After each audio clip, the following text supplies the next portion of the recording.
Hello and welcome to Flashback, a weekly look at stories from years gone by. Connecting the Skeena River to Usk, the ferry that connects the Northwest to the community began with mining and sawmill workers commuting across the Skeena to now what we know as today is a link for the community. But in 2001, we spoke with the residents who remember the rich history of Usk. And here's that report.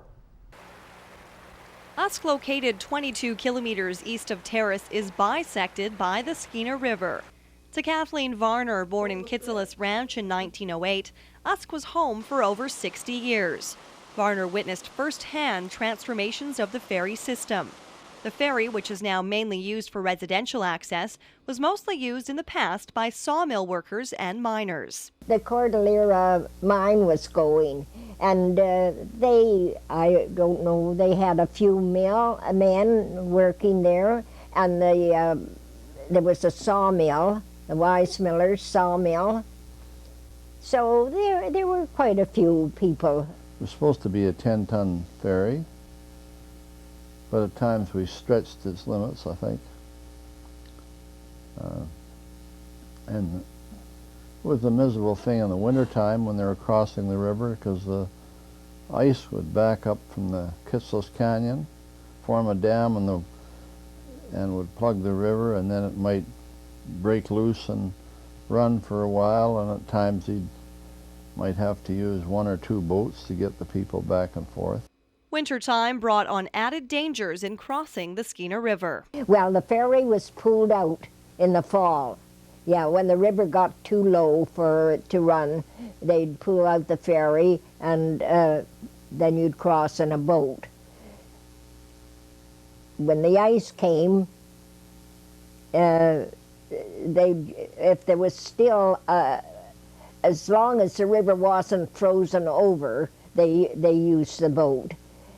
And if the river became frozen over, they had the cable, but it wasn't a cable car. It was just a platform with a little fence around with a couple people could stand, and that's only if you had to. Really, that little carriage that was on the cable was meant for the Dominion government to measure the water.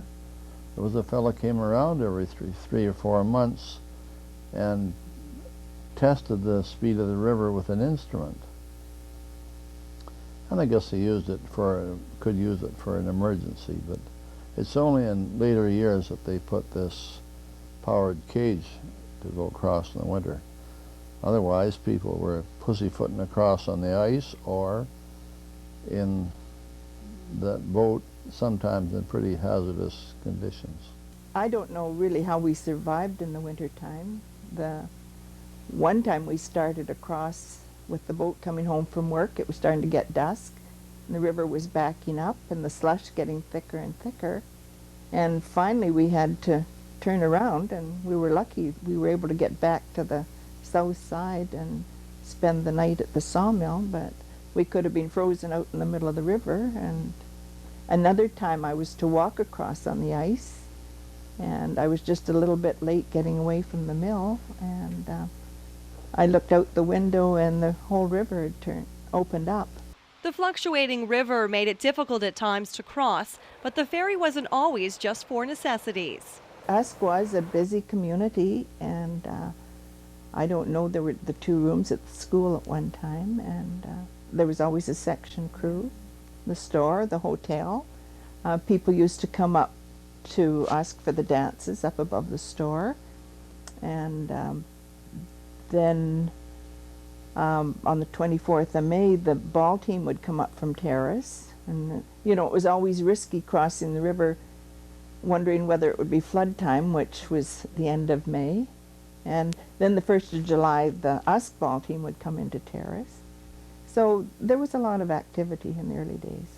With the changing seasons, spring weather brought on the threat of a flood. The first flood of 4 in Usk happened in 1936 when Varner was in her 20s. We just saw that water coming up higher and higher and higher, and there was a certain amount of excitement, as well as no one was was in danger, life-wise.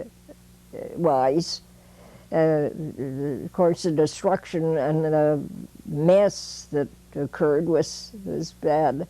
You see, there were so many floods, 30, 36, 48, 64, and then 72. Ferry construction evolved over the years, bringing new technology with it.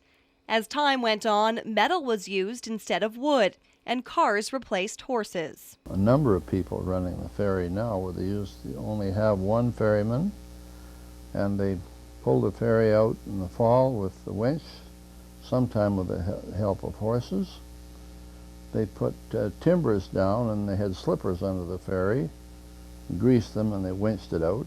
And then in the early spring, there'd be some fellows go and paint it and get it ready and put the slippers under the ferry again with some grease on them and let the cable go, and she'd pop out into the river. And now they go with a whole bunch of equipment, and it's a great big production of machinery to do what they did by hand.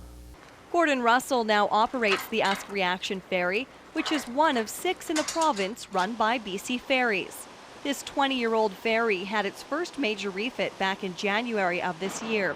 It was dismantled, and a company from Vancouver Island did various work on it. The pontoons were all sandblasted down and x-rayed and repainted.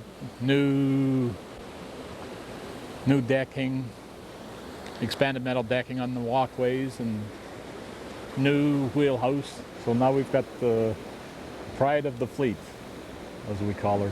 The Usk Ferry system has changed since the first one in 1913, and so has the role. Today, the ferry is mainly used for residential traffic for the few remaining residents. Yeah, the station's gone, the store's gone, everything's it's only the ferries left. Yes, I think that's a good note to end on.